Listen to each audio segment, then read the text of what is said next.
여러분들이 이 배터리에 정말 진심이다 하시는 분들은 애플이나 개발자들에게 데이터를 공유해주는 여러가지 항목들이 있습니다. 애플한테 조금 미안하긴 하지만 모두 꺼줍시다.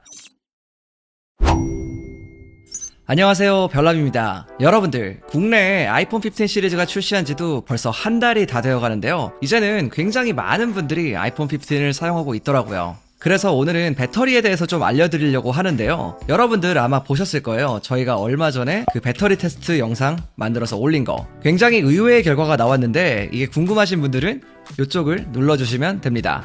어쨌든 오늘은 아이폰의 배터리를 조금 더 오래 사용할 수 있는 방법을 알려드릴 건데요. 이번에 나온 15 시리즈는 물론 그 아래 모델들도 모두 다 해당이 되니까 여러분들이 배터리를 조금 더 오래 사용하고 싶다면 오늘 영상은 집중해서 보시는 게 좋겠죠. 그리고 현재 구독자 이벤트도 진행 중인데요. 참여하시는 방법은 하단에 있는 고정 댓글 참고하시면 됩니다. 많은 참여 부탁드릴게요.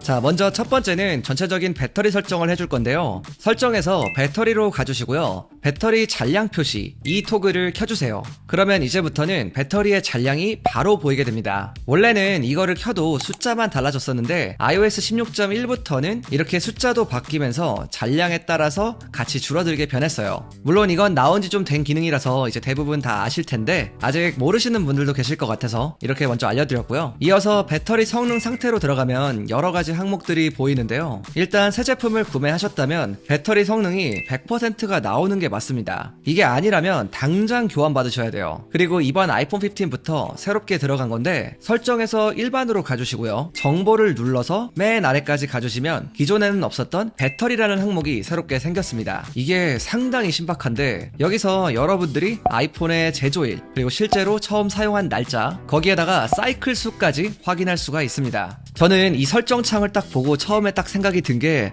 이제 중고 거래할 때 거짓말 못하겠구나, 사기 못 치겠구나, 이런 생각이 딱 들었습니다. 이제는 제품 사용한 기간도 속일 수가 없고요. 배터리를 실제로 얼마나 많이 사용했는지 이런 부분이 명확하게 확인이 될 수 있으니까 굉장히 중고 거래가 투명해졌다고 볼 수 있는 거죠. 다만 이건 iOS 업데이트로 되는 건 아니었고요. 아이폰 15 시리즈에서만 되는 게 조금은 아쉽더라고요. 그리고 배터리 성능 상태 및 충전으로 가보면 충전 최적화 탭이 보이죠. 여기에서 최적화된 배터리 충전이 활성화되어 있는데 이건 80%까지는 빠르게 충전을 해주고 나머지는 사용자의 패턴에 맞춰서 충전을 해주는 겁니다. 이건 배터리 수명을 위해서 켜두는 게 좋고요. 그리고 이번에 새롭게 생긴 항목이 하나 더 있죠. 80% 한도, 이런 게 생겼는데 이것도 역시 아이폰 15에서만 쓸 수 있는 기능입니다. 애플의 설명에 따르면 말 그대로 80%까지만 충전이 되고 거기서 멈춘다고 해요. 그리고 배터리가 75% 이하가 되면 다시 충전이 시작된다고 합니다. 제가 실제로 사용을 해보니까 이게 80% 이상에서는 충전기에 아무리 꽂아놔도 더 충전이 안 되더라고요. 이게 아까와 비슷한 맥락으로 배터리의 노후화를 좀 막아주는 기능이라고 볼 수가 있는데 여러분들이 이 배터리에 정말 진심이다 하시는 분들은 이 기능 한번 사용해보셔도 좋을 것 같습니다.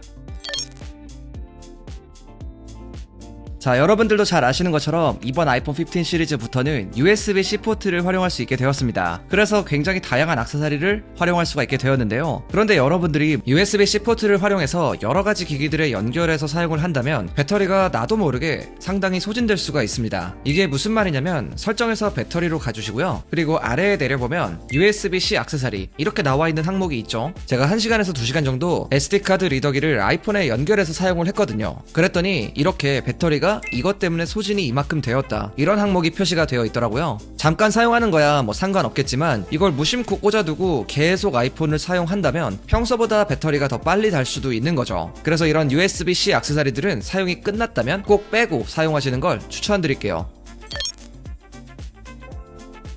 여러분들 중에 아이폰 14 프로 시리즈 이상의 아이폰을 사용하신다면 AOD 기능을 사용 중이실 텐데요. 화면이 항상 켜져 있는 기능이라고 보시면 되는데 이게 굉장히 편하고 좋은 기능인 건 맞죠. 그런데 이 기능이 아이폰의 배터리를 생각보다 많이 잡아먹습니다. 일단 설정에서 디스플레이로 가보시면 화면 상시 표시 항목이 있죠. 여기로 들어가 보면 배경화면 보기, 알림 보기, 화면 상시 표시 이렇게 세 가지 토글이 보이는데 이거를 굳이 다 꺼줄 필요는 없고요. 여기서 배경화면 보기, 이게 가장 배터리를 많이 잡아먹습니다. 그래서 알림은 살리고 이것만 꺼주는 게 배터리를 아끼는데 굉장히 도움이 될 거예요. AOD 기능 전체를 끄는 것도 아니고요. 한번 활용해 보시면 이제 차이를 느끼실 수 있을 겁니다.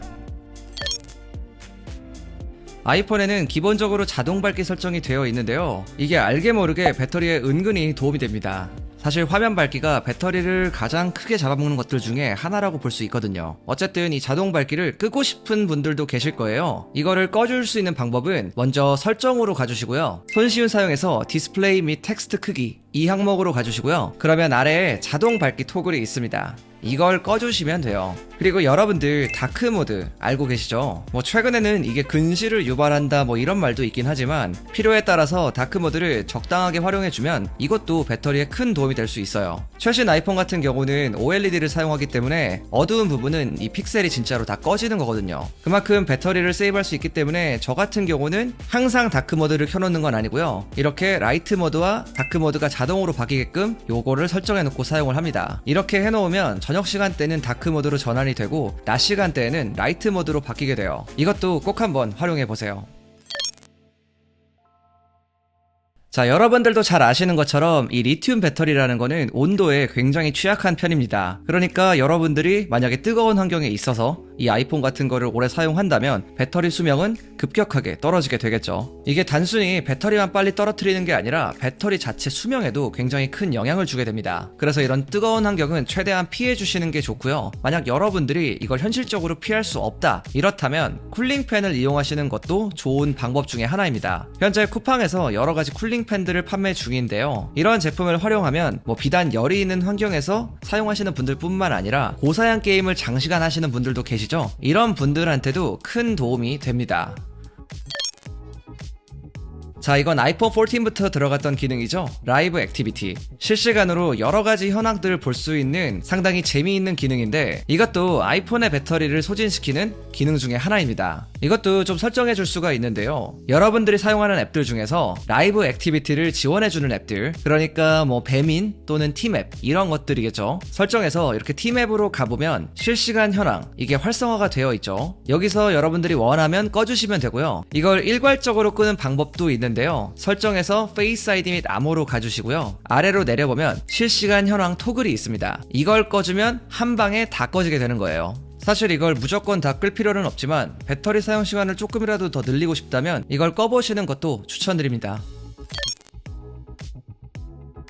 이번에는 화이트 포인트를 한번 줄여볼 건데요. 먼저 손쉬운 사용으로 들어가 주시고요. 디스플레이 및 텍스트 크기 여기로 들어가 주세요. 그리고 아래로 내려보면 화이트 포인트 줄이기 이 항목이 있습니다. 이걸 활성화시켜 주면 밝은 색상의 강도가 줄어들게 돼요. 그러니까 밝기가 이전보다 조금 더 줄어들게 되는 거고요. 그 덕분에 배터리도 조금 더 오래 사용할 수 있는 그런 방식입니다. 이 스크롤로 밝기 강도를 조절할 수가 있는데요. 저는 개인적으로 너무 줄이는 것보다는 한 60% 정도가 적당한 것 같고요. 그리고 자기 전에도 뭔가 이 핸드폰을 볼 때 화면이 너무 밝으면 좀 이렇게 약간 눈뽕 하잖아요. 그럴 때도 저는 좀 가끔 사용을 하는데 아마 여러분들이 이걸 실제로 사용해 보시면 어떤 느낌인지 아실 거예요. 눈에 부담이 좀 덜하고 좀 덜 피곤한 그런 느낌. 자, 다음은 동작 줄이기인데요. 손쉬운 사용에서 동작으로 들어가 주시고요. 그러면 동작 줄이기 항목이 보이는데 이걸 활성화시켜주면 여러가지 효과나 애니메이션들의 동작을 감소시켜줍니다. 사실 이 방법은 배터리를 아끼는 방법은 맞긴 한데 아이폰만의 그 애니메이션 효과 이런 게 사라지기 때문에 저는 그렇게 추천드리지는 않아요. 그런데 배터리 성능이 많이 떨어진 아이폰들 같은 경우 있잖아요. 그런 경우라면 이 부분까지 한번 활용해 보시는 것도 좋은 방법이니까 한번 이용해 보세요. 이번엔 위치 서비스를 설정해 줄 건데요. 먼저 설정에 들어가서 개인정보 보호 항목에 들어가 주시고요. 여기서 위치 서비스로 들어가 주세요. 여길 들어가 보면 내가 설치해 놓은 다양한 앱들의 위치 설정에 관해서 나와 있습니다. 일반적으로는 다 앱을 사용하는 동안 이렇게 설정이 되어 있을 텐데 여기서 가끔 항상으로 설정되어 있는 앱들도 있어요. 이건 말 그대로 항상 내 위치를 얘가 보는 거기 때문에 개인정보를 위해서도 그리고 배터리를 위해서도 이건 꺼주시는 게 좋습니다. 그리고 굳이 위치가 필요 없는 앱들은 안함으로 설정을 해주시고요. 이러면 불필요하게 배터리가 낭비되는 일을 좀 줄일 수가 있겠죠. 자, 이제 개인정보 보호 항목에서 아래로 쭉 내려보면 분석 및 향상 이 섹션이 보일 거예요. 여기에 들어가면 애플이나 개발자들에게 데이터를 공유해주는 여러가지 항목들이 있습니다. 그런데 이런 게 전부 다 켜져 있을 필요는 없는 거거든요. 애플한테 조금 미안하긴 하지만 이것도 모두 꺼줍시다. 이걸로도 어느 정도의 배터리는 세이브할 수 있어요. 제가 좀 전에도 말씀을 드렸지만 이 리튬 배터리라는 게 열에 굉장히 취약합니다. 그렇다 보니까 충전을 너무 자주 하고 많이 해도 좋지 않지만 이 배터리가 너무 적게 남아 있어도 좋지 않거든요. 특히 20% 이하로 가게 되면 이 배터리에 그렇게 좋지 않은 영향을 많이 주게 됩니다. 이건 아이폰만 그런 건 아니고요. 뭐 아이폰을 비롯한 여러 가지 다른 스마트폰들도 비슷한 건데 이 배터리가 20% 이하로 내려가게 되면 기존보다는 좀 더 빠르게 열감이 생기기 시작해요. 그리고 동시에 좀 더 빠르게 배터리도 떨어지고요. 물론 사람이 살다 보면 때때로는 뭐 충전하기 힘든 상황들도 있고 여의치 않을 때들이 있잖아요. 그럴 때는 어쩔 수 없긴 하지만 만약에 내가 충분히 충전할 수 있는 요건이 된다면 최소한 20% 이하로는 가지 않게 만드는 게 좀 중요하다고 생각을 합니다. 결론적으로는 이게 배터리의 노화를 좀 줄일 수 있는 방법이거든요. 그리고 좀 극단적으로 가보면 진동을 끄는 방법도 있는데요. 이건 손쉬운 사용에서 터치로 들어가 주시고요. 그리고 진동 항목이 있는데 이걸 꺼주게 되면 이제부터는 아이폰의 모든 진동이 비활성화됩니다. 만약 여러분들이 애플워치를 사용하고 계시다면 메시지나 알림이 올 때마다 뭐 애플워치에서 이제 진동이 오고 알림이 오잖아요. 그렇기 때문에 사용하는데 크게 지장은 없습니다. 어쨌든 아이폰의 진동을 끄게 되면 생각보다 많은 배터리를 아낄 수 있으니까 배터리가 정말 여유롭지 않거나 극단적으로 필요하신 분들은 이런 방법도 있다는 거 알아두시면 좋을 것 같습니다.